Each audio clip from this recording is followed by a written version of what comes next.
বুঝতে পেরেছি যে মানুষের অনেক এবং দাম কোনো কোনো জায়গায় টবের দাম বেড়েছে। আপনারা জানেন ঈদের আগে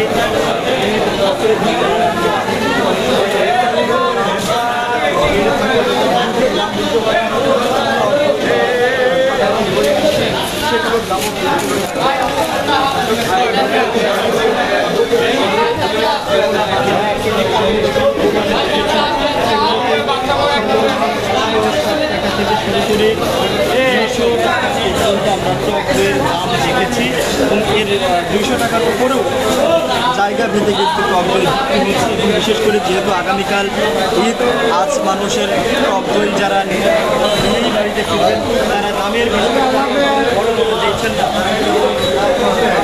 টক দইটা ছিল পূর্বে ছিল 200 টাকা পার পিস, এখানে আনুমানিক দাম 500 থেকে 550 গ্রাম এবং বর্তমান রেট 200 টাকায়। আমরা রেটটা বাড়াই নাই। এই সময়টা ঈদের অপশনে এসে হয় কি দুধের দামটা বেড়ে যায়।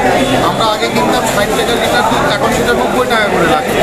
কিন্তু কাস্টমার আমাদের যে টক দইগুলো খায় তারা ম্যাক্সিমাম ডায়াবেটিকের পেশেন্ট।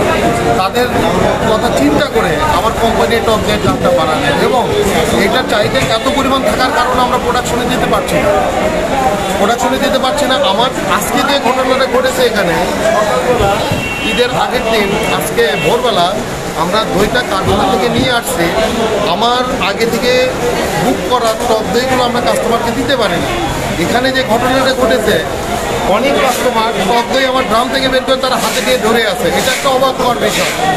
মানে এইরকম পজিশন যে তারা যদি ওইটা রাখে পরে যদি না পায়, এই অবস্থা করে তারা টক দই সব নিয়ে গেছে। আমরা পরে যে আমাদের যে অর্ডার নেওয়া ছিল আমরা তাদেরকে ডেলিভারিটা দিতে পারি না। এখন তাদেরকে সরি বলেছি, কারো টাকা ফেরত দিয়েছি, এই অবস্থা।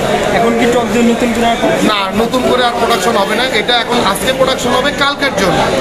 একটা দই তৈরি করতে প্রায় 16 থেকে 18 ঘন্টা সময় লাগে একটা দই। এখানে অল্প সময়ের মতো এই দইগুলো তৈরি করা সম্ভব না, কারণ আমাদের এগুলো সব সনাতন পদ্ধতি। যদি মেশিনে তৈরি হতো, অনেকে মেশিনে তৈরি করে, তাহলে আপনি 2, 4, 5 ঘন্টার মতো দইগুলো প্রোডাকশন দিতে পারবেন। কিন্তু আমরা সনাতন পদ্ধতিতে করি বলে আমাদের দইটা পরের দিন আসবে। প্রায় 15, 16, 18 ঘন্টার মতো ব্যবধান থাকে।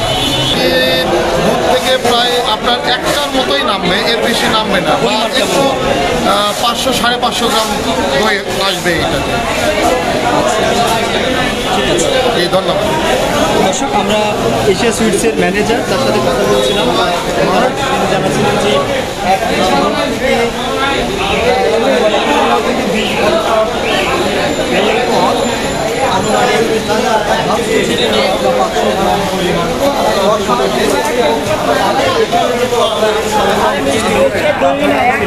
সেটি কিন্তু ইতিমধ্যে শেষ, কিন্তু গ্রাহকের পরিমাণ দেখছেন তারা অনেকেই টক দই নিতে এসেছেন। টক দই তারা পণ্যগুলো তারা নিতে, অর্থাৎ দই, মিষ্টি বা সেমাই অন্যান্য পণ্যগুলো তারা নিয়ে বাড়িতে ফিরছেন। আবার অনেকেই মানে লাড্ডু নিচ্ছেন।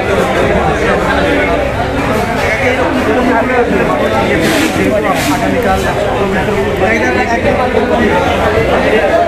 রান্নাবান্নার জন্য বা রান্নাবান্নার পরিবেশনের সবাই কিন্তু অনেক সবাই টকের পাশাপাশি সাধারণ মিষ্টি হয় বা সেমাই, চিনি এগুলো প্রয়োজন হয়। এবং আগামীকাল ঈদের দিন, ঈদের নামাজ পর সবাই কোরবানি নিয়ে ব্যস্ত থাকবেন।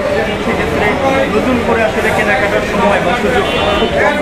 সেক্ষেত্রে আজকের মধ্যেই কোরবানি কেনা দাম অনেকেই, এছাড়া যত রকম প্রয়োজনীয় সামগ্রী আছে সব কিছু আসলে